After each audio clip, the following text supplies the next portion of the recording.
Ki, nanti kita ke Jawa yuk. Kenapa emang? Ini ada mobil yang nyangkut. Pemetik itu tugasnya adalah untuk memetik unit. Mau caranya bagaimana, dia petik tuh mobil dari pengusaha rental. Maaf banget, Mbak. Mohon maaf banget, saya nggak tahu apa-apa, Mbak. Saya aja Bapak pergi, saya kan lagi nggak di tempat, lagi di pasar juga. Itu dikejar warga, Pak? Dikejar warga saya.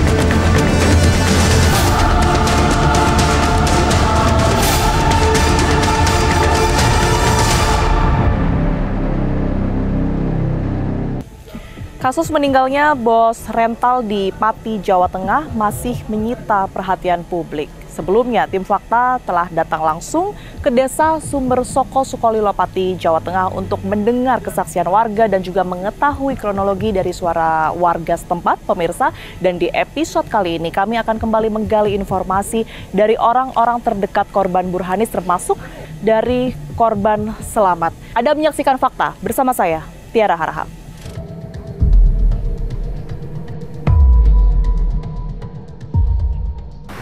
Saya saat ini berada di Jalan Sumur Batu, Kemayoran, Jakarta Pusat, pemirsa, dan akan mendatangi kantor atau pusat rental milik Burhanis ya. Korban meninggal yang tewas pada 6 Juni 2024 lalu akibat dihakimi massa di daerah Pati, Jawa Tengah. Saya sudah janjian dengan Pak Nata yang merupakan orang yang sering membantu Burhanis dalam menagih atau meminta kembali barang sewaan, kendaraan sewaan yang dipinjam oleh penyewanya. Selamat siang, Assalamualaikum. Waalaikumsalam, Pak Nata, ya. Mbak. Iya, Mbak. Iya, saya Tiara dari Fakta TV One, Pak Iya, Nata. iya. Pak Nata, Iya. ini kan masih berkaitan dengan kejadian kemarin ya, Iya, tewasnya almarhum Burhanis. Iya. Sebelumnya mungkin boleh diinformasikan juga hubungannya dengan Pak Nata ini karyawannya kah, Pak Nata, atau seperti apa? Ya kalau dibilangin karyawan, ya monggo. Pak Haji pernah juga bilang, udah lo kayak saudara saya aja. Pak Nata tahu ya, unitnya yang kemarin hilang ini sebelumnya mungkin bermasalah, sudah sekian bulan hilang, proses peminjamannya seperti apa? Alhamdulillah, waktu itu emang saya sempat ngeliat doang. Ada seseorang datang ke rental, dia mau nyewa mobil. Pak, ada mobil nggak? Dia bilang Ada gitu. mobil, ya? Ada, Pak Haji bilang. Mobil kuat, Pak. Dia bilang gitu, oh kuat, soalnya saya mau pergi agak jauh nih, Pak. Oke, berarti pihak yang kemudian menyewa mobil Honda Mobilio ini di bulan Januari. Iya. Pak Nata ketemu langsung sama orangnya. Iya, betul. Ingat namanya mungkin, Pak? Waduh, namanya saya lupa, Mbak. Itu kan antara duduknya antara saya di sana, beliau di sana. Oh, tapi perjanjiannya di sini ya? Iya, perjanjian di Proses sini penyewaan awalnya, itu ya? penyewaannya. Berapa lama perjanjian dia mau nyewanya ini berapa Oh, lama? 2 bulan. 2 bulan? 2 bulan. 2 bulan dan dibayar di muka sebulan dulu. Tapi pada saat itu berarti lebih dia, kalau si yang kasus Pati ini Ya. menggunakan kendaraan motor Ya. sebagai jaminannya atau dokumen? Oh, dokumen, Mbak. Waktu Dokumen. itu dia pas dokumen doang, KTP KTP. doang. Berarti sebenarnya masih disimpan ya? Ya, Kalau karena- siapa-siapanya namanya, lokasinya juga. Karena semua satu tas itu tidak ada di Pati itu ya. Pas ada kejadian di Pati, Pak Haji kan sempat bawa tas itu, Mbak. Tas ransel itu semua berkas. Oh, sama dokumen-dokumen. kunci serep mobilnya Pak Haji semua. Itu yang di mobil yang dibakar itu kan? Iya, betul. Oke. Nah, terus gimana ceritanya tuh sampai pada akhirnya nggak ada kabar, terus sudah ada sinyal-sinyal kalau mobil ini dibawa lari, nggak akan kembali, itu gimana? Awalnya itu mobil pertama, di bulan pertama emang benar itu mobil kelihatan terpantau di daerah Serang. Dan di bulan kedua itu mobil sudah masuk di daerah Jawa. Jawanya di mana? Saya kurang tahu Jawanya di mananya, gitu. Jawa Tengah pokoknya. Aha. Nah, sempat beliau ngomong sama saya, Ki, nanti kita ke Jawa yuk, dia bilang gitu. kenapa emang? Ini ada mobil yang nyangkut. Dia bilang begitu. Pembayaran juga mencret-mencret nih. Terus sekarang udah nggak ada sistem komunikasi. Terus saya bilang sama almarhum, berarti mobil yang kemarin dituji? Iya, yang kemarin. Oh ya udah gitu nih GPS sekarang udah hilang nih, dia bilang gitu. Udah susah, dia bilang gitu. Ya udah, Pak Haji tentuin aja kapan mau berangkat ke sana. Saya bilang gitu. Saya siap kok, saya bilang gitu. Oke deh Ji ya. Berarti itu kan 1 bulan pertama lancar awalnya. Iya. Mulai nggak lancar itu di bulan kedua. Di bulan kedua Mbak. Di bulan kedua. Komunikasi apa yang udah pernah diupayakan waktu itu? Di bulan kedua itu dia pernah sempat ngasih uang 500.000. Oke. Itu orang sama ke Pak Haji. Dia bilang nanti sisanya kita transfer lagi. Dia bilang gitu. Ya udah jangan lama-lama, Pak Haji ngomong gitu Mbak. Ya, Waktu itu alasannya apa? Kenapa cuma bayar 500.000? ya karena belum dikasih dari bosnya, dia bilang gitu. Oh, oke. Gitu. Ada kesulitan lah ya? Iya, ada kesulitan. Kapan Pak Burhanis ini tepatnya memutuskan oke akan berangkat ke Pati? Itu sepengetahuan Pak Nata nggak? Tidak tahu. Nggak tahu. Dia tidak ada cerita. Saya mau pergi, dia nggak ada. Oke, ada 3 orang yang diajak kemarin yang Iya. juga menjadi korban. Ini Pak Nata kenal? Alhamdulillah saya kenal Mbak. Iya, siapa itu? Itu Karyawan dia, juga kah? itu tadinya dia supir angkot. Supir angkot M37. Nah diajaklah sama Pak Haji Burhan. Hubungannya dengan Pak Burhanis? Oh. Dulu Pak Haji Burhan ini punya angkot Mbak. Oke. Karena angkot sudah tidak ada trayek, ya dia mungkin kasihan kali, mungkin waktu mau berangkat dia ngeliat ke sana, wah ada orang itu, ya udah diajak lah. Kalau sepengetahuan Pak Nata, karena Pak Nata ini kan lumayan sering ya ikut Ya. dengan Pak Burhanis, Ya. membantu beliau Ya. begitu untuk menarik kembali barang sewaan, kendaraan sewaan. Iya betul Mbak. Prosedurnya seperti apa sih? Ya kalau sama-sama saya ini biasanya nggak pernah arogan kayak yang di Pati ini Pak Haji ini. Nggak susah. Nggak susah. Kalau saya, oma saya ini selalu Mbak ya, saya ini dampingin, saya tanya, Mama contohnya ada mobil di depan. Saya tanya dong tetangga sebelah. Saya tanya orang yang terdekat di situ, ini mobil orangnya kemana sih? Dia bilang gitu. Oh Pak orangnya itu. Ya akhirnya saya komunikasi sama beliau. Ya alhamdulillah dikasihlah unit itu. Oke. Di situ dia minta tolong, nanti kalau seandainya yang rental lagi datang ke tempat Bapak, tolong kabarin saya. Nah, kalau dari yang Pak Nata tahu mungkin, ini kan yang sudah beredar pelaku atau tersangkanya ini adalah AG. Iya. Rumah AG ini juga yang kemudian ini diparkiri oleh mobil tersebut, Unit, iya. oleh unit tersebut gitu ya. Yang nyewa langsung ini bukan AG ya, Pak? Iya, bukan. Nata tahu ya? Bukan AG. AG ini, itu kan dia bilang kan, dia boleh minjam. Kalau kategori boleh minjam itu alibi kalau saya bilang, omongan dia. Ya AG inilah yang megang unit yang dia terima gadean. Oke, tapi antara Pak Burhanis dan juga AG ini tidak saling mengenal? Tidak kenal, sama sekali tidak Tidak ada kenal. perjanjian apapun juga? Tidak ada perjanjian apapun. Kalau berbicara soal wilayah Patinya sendiri, Pak Nata ini sudah berapa kali unit milik Pak Burhanis ini disewa ke daerah ini? Ini baru sekali Mbak, Baru sekali? baru sekali. Baru ini doang. Tapi memang sering ya dibawa keluar kota dalam waktu yang lama. Ini kan soalnya orang-orang juga menyoroti, Ya, publik juga menyoroti gitu. Ini Iya. masa sewanya lama juga ya, dua Dua bulan. Ini banyak yang kayak gini juga sebelumnya? banyak Mbak. Banyak, bahkan ada yang 2 bulan setengah. Ada bahkan kalau yang jujur aja ya Mbak ya, kita ngomong bicara yang jujur aja nih. Umpama nyewa 3 bulan, dibalikin 2 bulan setengah Mbak. 2 bulan setengah? Nah, terus Pak Haji bilang, kan masih sisa waktunya nih. Udah nggak apa-apa Pak Haji, orang udah selesai kok proyek saya, mamanya. Itu contohnya alibinya dia. Tapi emang sih biasanya begitu orang yang nggak nakal. Pak Nata makasih banyak ya, Ya, informasi Mbak. dan juga ceritanya. Kita harapkan tentunya ini nggak terjadi lagi gitu Siap. ya. Siap. Untuk penyewa nakal yang tadi sempat diceritakan oleh Pak Nata. Terima Iya, kasih banyak. betul. Makasih. Kita temukan fakta selanjutnya. Pak Arifin digebukin ini gimana ceritanya? Cerita kemarin.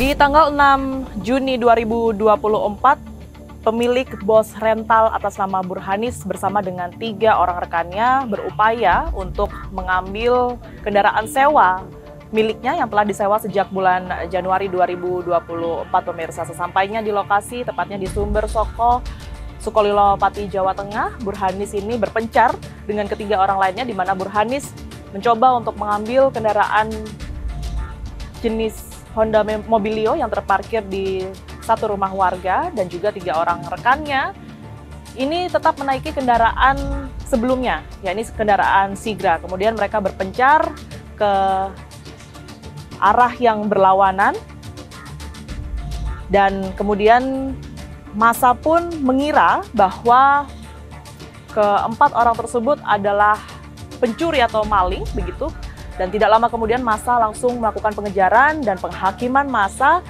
sehingga kendaraan yang ditumpangi oleh 3 orang rekan Burhanis ini harus melaju ke arah hutan. Tak lama kemudian pun dilakukan pembakaran di sana, dan ketiga orang yang tadinya berada di dalam ini dipaksa untuk keluar dari kendaraan tersebut, dan disitulah warga menarik rekan dari Burhanis ini ke area pemukiman warga dan melakukan penghakiman massa hingga mengalami luka berat. Sementara untuk Burhanis sendiri dinyatakan meninggal dunia setelah dibawa ke rumah sakit terdekat.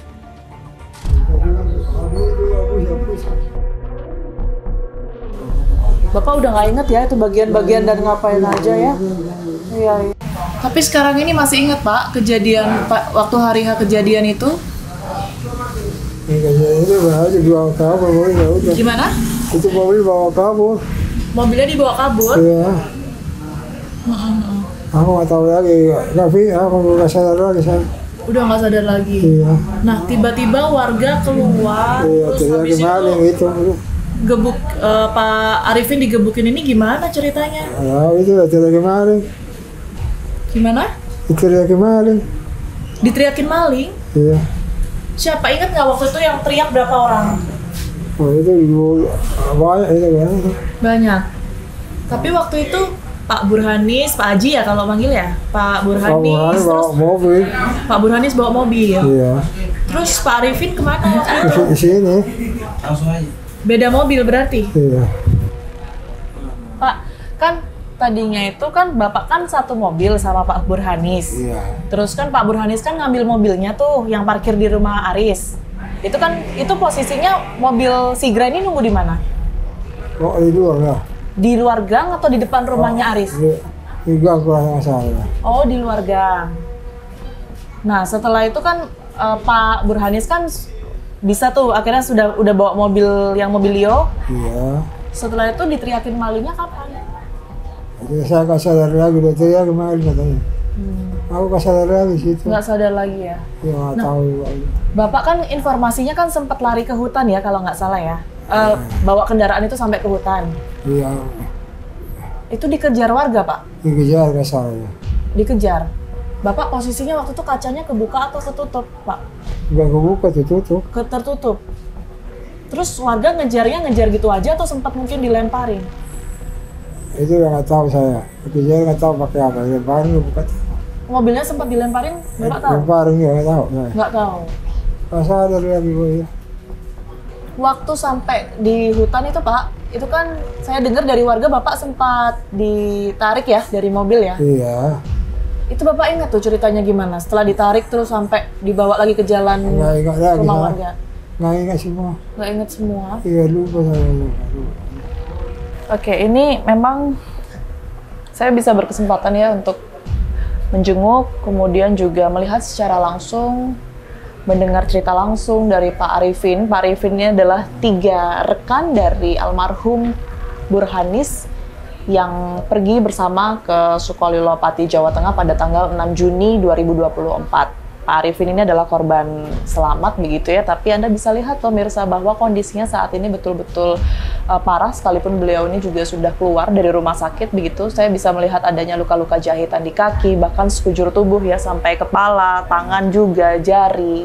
Nggak banyak juga yang kemudian ini bisa diceritakan oleh Pak Arifin, karena beliau mengatakan bahwa pada saat kejadian ini beliau yang beliau ingat ini hanya warga yang menghakimi dan meneriaki maling begitu. Selebihnya pingsan ya Pak ya? Sempat pingsan juga sebelum akhirnya dibawa ke rumah sakit. Pak Arifin, terima kasih banyak ya Pak ya, sudah mau bercerita kepada kami. Semoga kondisinya semakin membaik. Terima kasih ya.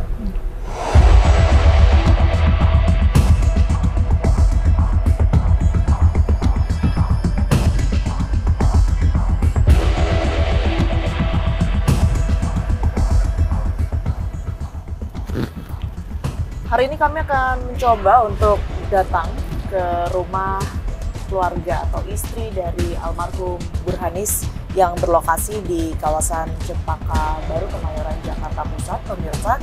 Nanti kita akan cari tahu lebih lanjut seperti apa kemudian ini cerita versi keluarga sebelum Burhanis ini pergi ke Sukolilo-Pati, mengambil kendaraannya dan kemudian mengalami penyiksaan hingga meninggal dunia di sana. Kita temukan faktanya.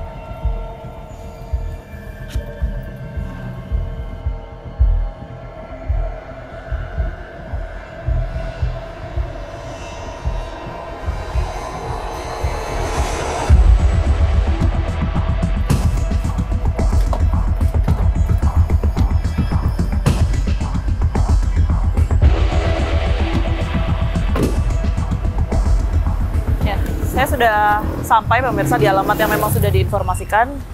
Ini merupakan rumah dari almarhum Burhanis. Kita akan coba panggil dari istri atau keluarganya yang berada di rumah.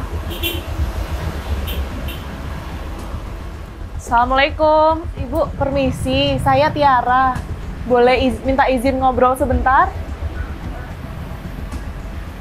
Oh, siap. Saya cuman ngobrol aja sih Bu, belum yang wawancara. Oke, siap. Ibu, tapi betul ya ini rumah almarhum ya Bu ya? Betul ya? Oke. Siap. Ibu, kami turut berduka cita ya Bu sebelumnya. Ibu belum berkenan buat diwawancara? Oke. Mungkin maaf kalau dari Masnya boleh nggak saya ngobrol sebentar aja? Belum berkenan juga ya? Oke, siap. Ya, kami turut berduka ya Mas ya sebelumnya ya. Kasih. Halo Ibu. Salam. Ibu, Ya, maaf saya Mbak, ganggu ya. lagi. Saya yang tadi di depan rumah Ibu. Halo. Ya, Assalamualaikum. kenapa Mbak? Ya, kenapa Mbak? Ibu, mohon maaf, saya sebelumnya ikut berduka cita ya Bu ya atas peristiwa yang menimpa Bapak. Kalau Terima kasih Mbak. Terima kasih, Mbak. Ibu, maaf ini kalau Ibu berkenan, mungkin saya boleh nggak ngobrol sebentar, cuman ingin tahu aja. Aduh, mohon maaf banget Mbak. Mohon maaf banget, saya nggak tahu apa-apa Mbak. Saya aja Bapak pergi, saya kan lagi nggak di tempat, lagi di pasar juga. Jadi kalau masalah informasi sebaiknya tanya ke ini aja Mbak. Kita udah serahkan kepada kepolisian di Pati Mbak. Oh, Ibu lagi di sana, saya di sini nggak tahu juga. pada saat kejadian Ibu di pasar ya, tapi di Jakarta kah? Ya, mohon maaf Mbak, saya nggak bisa berikan keterangan Mbak. Mohon maaf banget Mbak. Saya lagi pusing Mbak, banyak banget urusan saya Mbak ya. Mohon maaf ya. Iya Bu, kami paham. Ibu izin Ibu. Ya. Halo. Ibu, Ya, punten mohon kalau maaf, misalnya Mbak. saya cuman mau sekedar dengar cerita Ibu aja yang pertama Mohon kali maaf, Ibu Mbak. Saya dengar, nggak bisa berikan keterangan Mbak. Mohon maaf banget Mbak. belum bisa ya. Oke. Baik. Ya, kami juga baru saja mencoba untuk menghubungi istri dari almarhum Burhanis melalui telepon.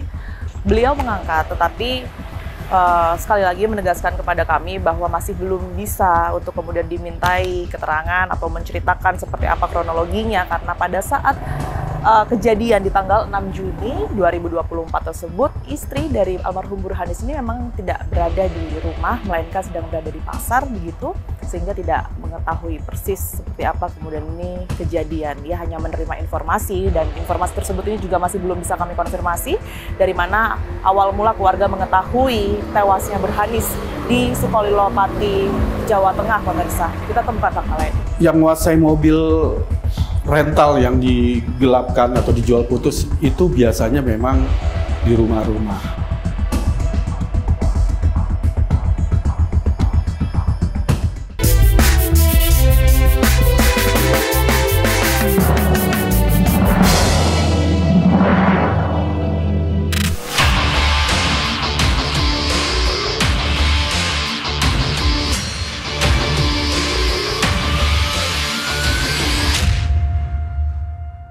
Sudah bersama saya saat ini Pak Arief dari Buser Rencar Nasional atau BRN. Pak Arief, terima kasih waktunya untuk fakta. Ya, sama-sama Mbak. Ya, mungkin pertama saya ingin Anda menyoroti terlebih dahulu ya kasus yang belakangan ini ramai disoroti oleh publik, di mana seorang bos rental asal Jakarta Pusat ini sampai pada akhirnya tewas begitu ya, dihakimi oleh massa, padahal yang dilakukan pada saat ini adalah upaya untuk mengambil kembali unit miliknya. Yang Anda lihat, Anda soroti dari kasus ini apa, Pak?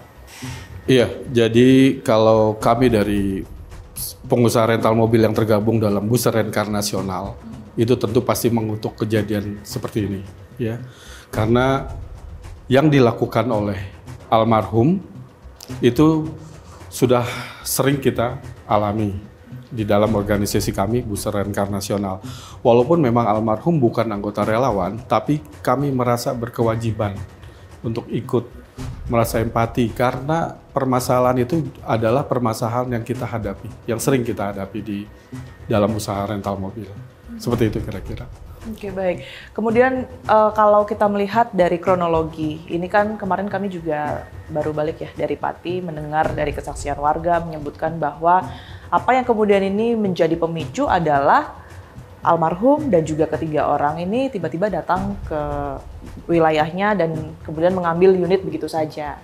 Nah, kalau Anda melihat, mungkin tadi sempat disinggung oleh Pak Arief, banyak kasus seperti ini, tapi untuk secara prosedur, seharusnya seperti apa bagi mungkin pengusaha rental yang akan mengambil kembali unit atau mobil-mobilnya ini? Iya, baik. Jadi kalau bagi kami pengusaha rental mobil, kalau kita lihat kasusnya Pak Burhan ini kan sudah mulai dari tahun 2023. Okay. Sudah dilaporkan ke polisi bulan April. Dan tiba-tiba Pak Burhan itu ke lokasi. Ke lokasi pasti karena ada sebabnya. Mungkin karena GPS-nya kembali on. Mungkin sebelumnya GPS-nya mati dan kembali on. Dan biasanya kita pengusaha rental mobil begitu on, kita langsung ambil kesempatan itu. Kita langsung datangi. Kita langsung datangi ke lokasi tersebut. Biasanya kalau kita datang itu kita nggak langsung mobil itu kita biasanya tanya dulu nih. Mobil itu dipegang oleh siapa? Kan kita selalu bawa bukti perlengkapan mobil.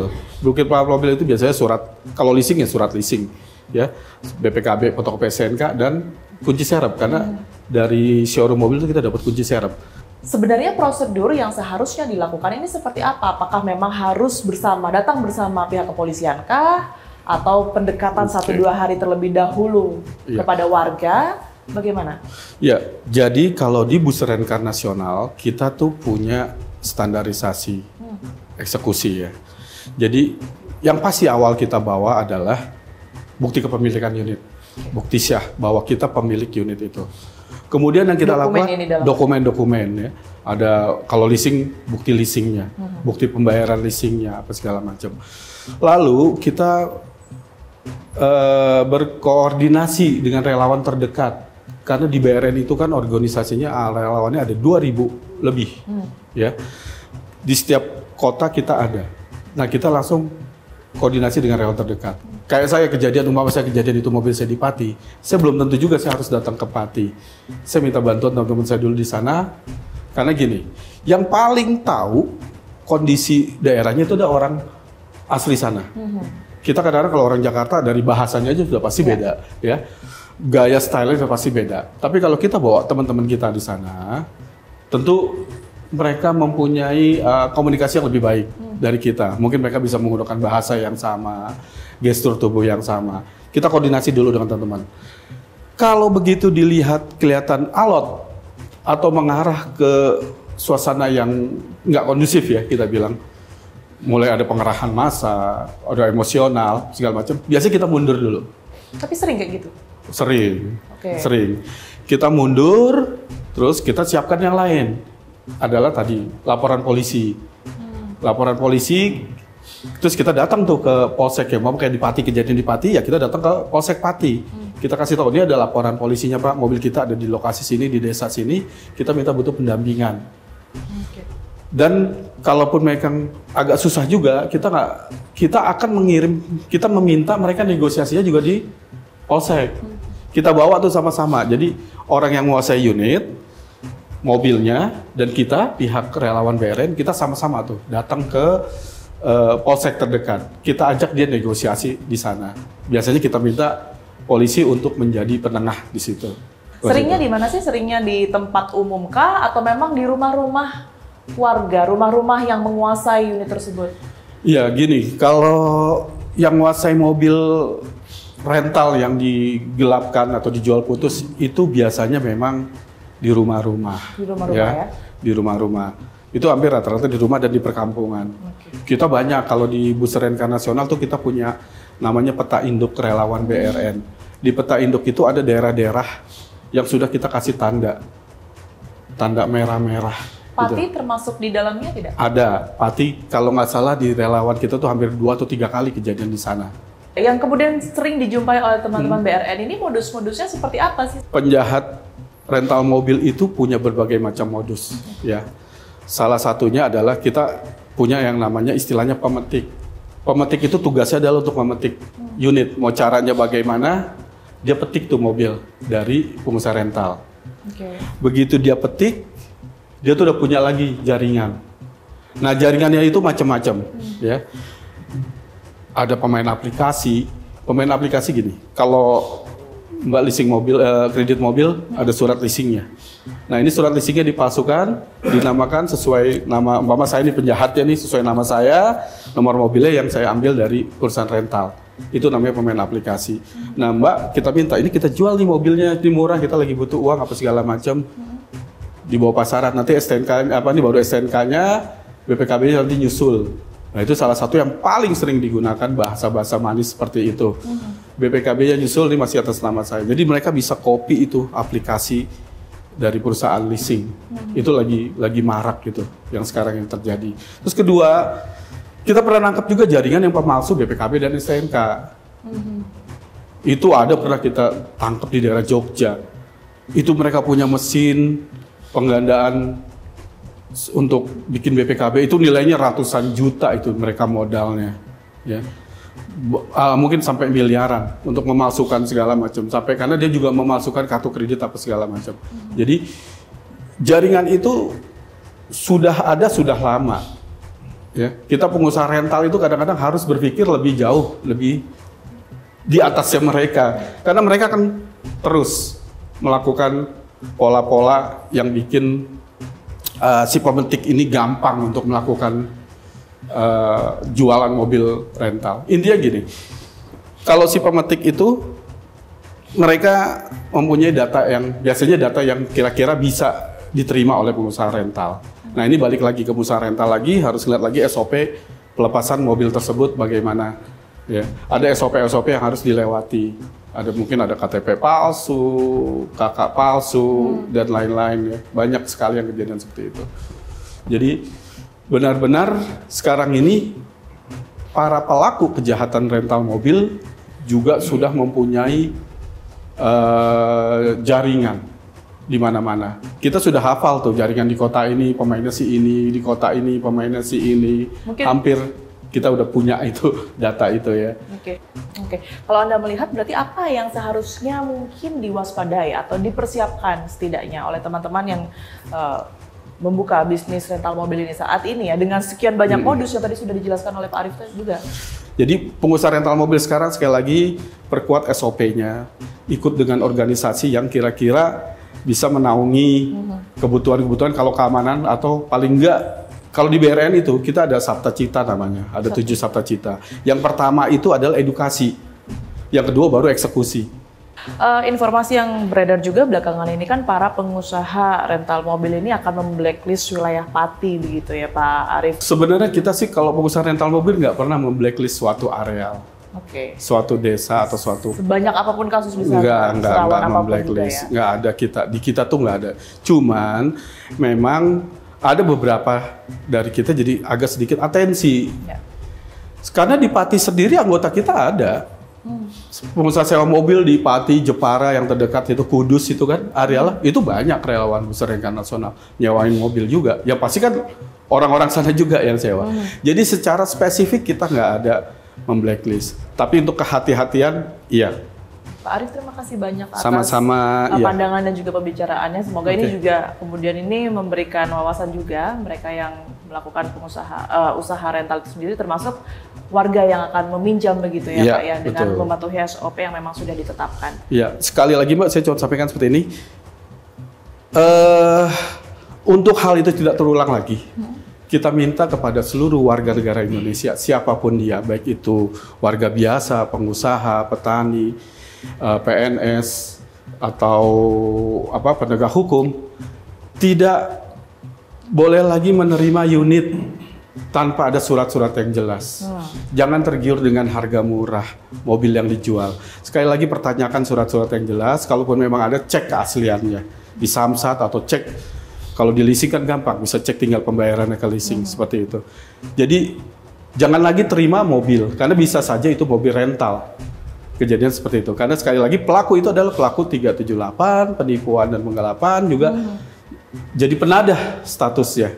Kalau dia menerima unit tanpa ada surat-surat yang lengkap. Dan ternyata itu mobil rental. Itu aja terakhir mungkin dari saya untuk seluruh warga negara Indonesia. Oke, baik. Ya, Terima kasih banyak. terima kasih Pak Arif. banyak. Sehat Sama-sama. selalu. Ya. Kita temukan fakta selanjutnya. Makanya saya tidak segan-segan ini sampai tuntas.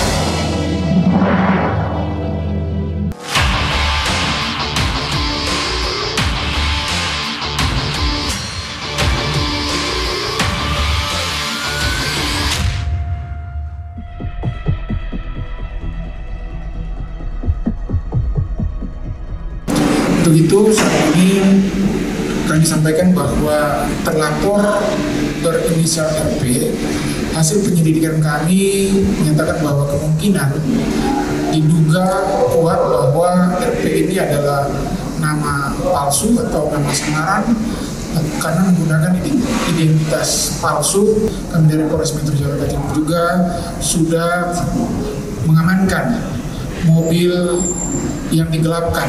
Kebetulan pada saat kami mengamankan mobil tersebut, seperti yang juga disampaikan oleh pelapor pada saat melaporkan kepada kami, bahwa mobil tersebut telah berganti identitasnya pada plat nomornya. Plat nomornya sudah berubah, dari awalnya D berubah menjadi B, dan sedangkan nosinya tetap utuh. Jadi ini yang menguatkan kami bahwa mobil tersebut benar adalah mobil milik pelapor almarhum tersebut.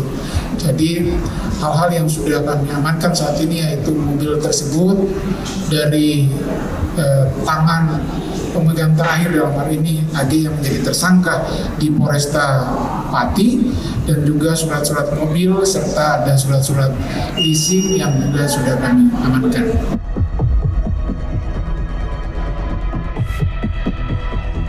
Saya akan menemui Kapolda Jawa Tengah, Irjen Pol Ahmad Lutfi, untuk mengetahui seperti apa kemudian ini penanganan lanjutan dari pengeroyokan bos rental di Pati, Jawa Tengah, dan juga menanggapi isu kampung penadah yang kemudian ini ditujukan untuk wilayah Pati, Jawa Tengah. Kita temukan faktanya. Kapolda Jawa Tengah, Irjen Pol Ahmad Lutfi sudah bersama saya saat ini. Pak Lutfi, apa kabar? Assalamualaikum. Salam baik. Sedikit mungkin update informasi mengenai yang kasus kemarin, Pak Lutfi. Kan terakhir ada informasi puluhan kendaraan ya sudah diamankan, bodong begitu, tidak ada surat-surat yang jelas. Apakah ini semacam mengindikasikan bahwa penadah kendaraan tersebut betul berada di dalam Jawa Tengah, khususnya mungkin di Sukolilo? Metode yang kita lakukan dalam pengungkapan 480 adalah scientific crime investigation. Jadi kita punya metode namanya sentripetal. Sentripetal itu dari TKP kita kembangkan keluar. 21, operasi yang kita lakukan tidak hanya di Sukolilo. Jadi 3 kecamatan itu kita sapu dengan operasi. Jadi kecamatan Trangkil apa itu, kemudian Tambak Kromo, ya, kemudian Sukolilo sendiri. Jadi kita 3 kecamatan itu kita lakukan 21. Didapatkanlah hasil itu. Jadi 23 kendaraan motor tanpa dokumen, mobil tanpa dokumen yang ini nanti akan kita kembangkan. Seperti tadi data yang sudah diberikan oleh Pak Kapolda bahwa terdapat 23 ya Pak terakhir yang kemarin diamankan kendaraan tanpa surat begitu atau bisa dikatakan bodong. Ini sebenarnya tadi juga sempat disebutkan bahwa sebelum-sebelumnya juga pernah dilakukan tindakan serupa. Sebagian besar ini Pak Kapolda, ini mereka adalah memang hasil curian atau memang ada semacam kredit macet yang kemudian ini disalahgunakan?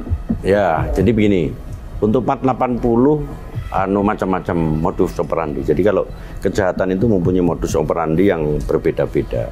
Ada yang lewat leasing dengan melalui pemasaran melalui Facebook, kemudian Instagram telah untuk membeli dengan harga tertentu yang kilometernya masih sekian, sifatnya leasing. Kemudian dia beli itu kendaraan, kemudian diprotoli, dibuat bagus lagi, masukin tanpa dokumen, dan itu banyak, itu hampir 80 kendaraan yang akan siap berangkat, bisa kita amankan. Jadi modus operandinya macam-macam. Jadi perdagangan semacam itu ada di wilayah kita. Terus yang kedua, kita Polda Jawa Tengah tidak bisa bekerja sendiri ya, karena ini sudah kejahatan trans internasional. Kita sudah menggandeng dari NCB terkait dengan para pelaku sindikat di Indonesia dan para pelaku sindikat di Timur Leste maupun di Vietnam. Kita sudah koordinasi ke sana sehingga kita putus mata rantai untuk tidak terulang kembali di wilayah kita. Sudah 3 kali loh kegiatan terkait dengan 480 yang skalanya internasional di wilayah kita. Nah, ini contohnya. Nah, ini adalah tahun berapa, Pak Kapolda? Ini 2021 di Gembong. 300 unit kendaraan ke Timur Leste. Dan sudah berupa kontainer. Nah, ini dalamnya kendaraan. Dalamnya kendaraan. Itu ya? Bisa kita ungkap.